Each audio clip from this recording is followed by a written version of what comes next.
But we can see that suffering brings out the best in three people. And these are the three people that I want to talk about.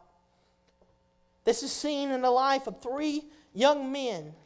Shadrach, Meshach, and Abednego. And trying to understand the character of Shadrach, Meshach, and Abednego, you have to look at Daniel chapter 1,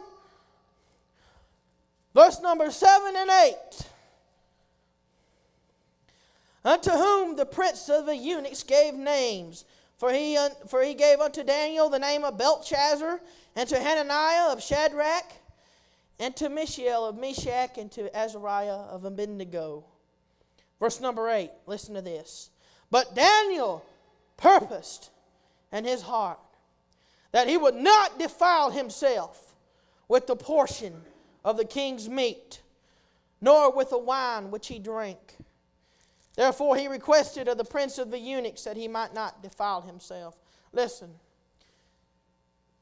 Shadrach, Meshach, and Abednego, Daniel, prior to Babylonian captivity, they lived in Israel.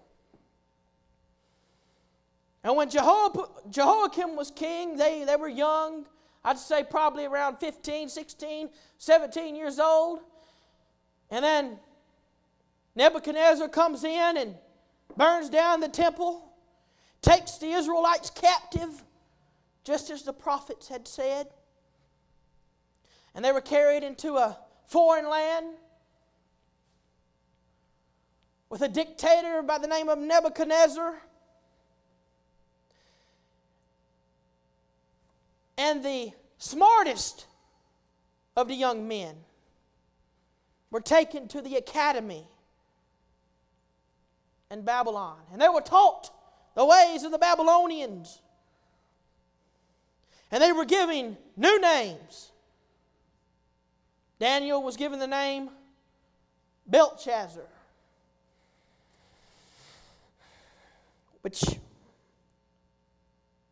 which means, Daniel means God is my judge.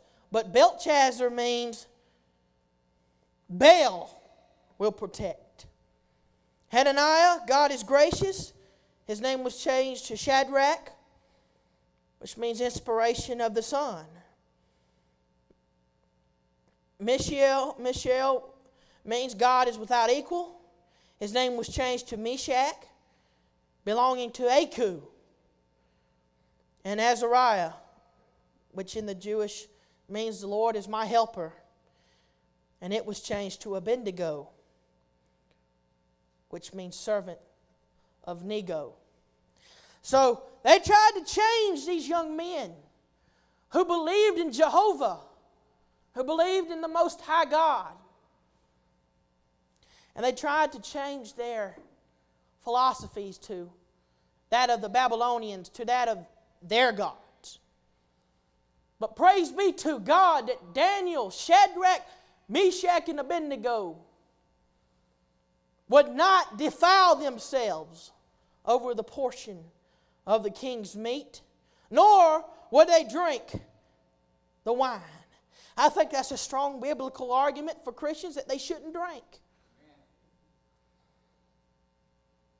Alcohol is a poison. It poisons the mind. And those in leadership and those in positions of leadership should not even touch it. And those that aren't in positions of leadership should not touch it, because it sets a bad example. But we see that his companions proposed in their hearts, purposed in their hearts, that they would not defile themselves. As a result of their faith, in the midst of the storm, the king found, in Daniel chapter 1, verse number 20, the king found that in all matters of wisdom and understanding that the king inquired of them, he found them 10 times better than all the magicians and astrologers that were in all his realm.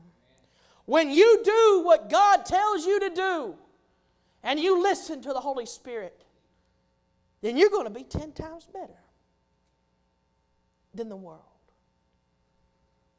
And that's exactly what they found out about Daniel and his companions who ate lentils instead of the king's meat. They ate lentils, which are beans.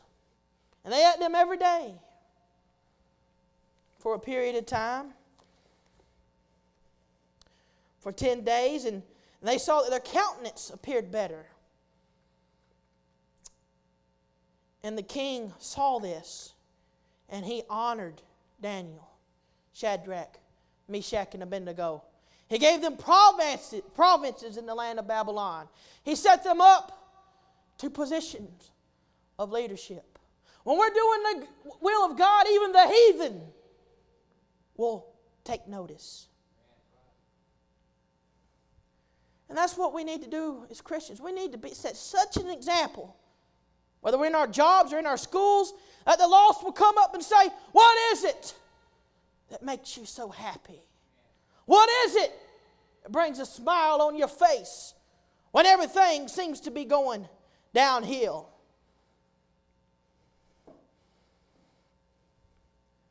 The heathen might say, well, we work for a moron, but you still have some smile on your face.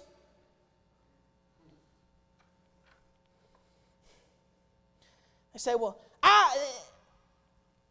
and then the Christian shall say, I have hope that one day when I die, I will see Jesus. Do you want to see the Jesus that I know? Do you want to know Him as I know Him? Now that's a testimony. When you could go to your job and those that don't know Jesus come to you and say, there's something different about you. What is it that's different? And then you can tell them, it's Jesus that makes me different.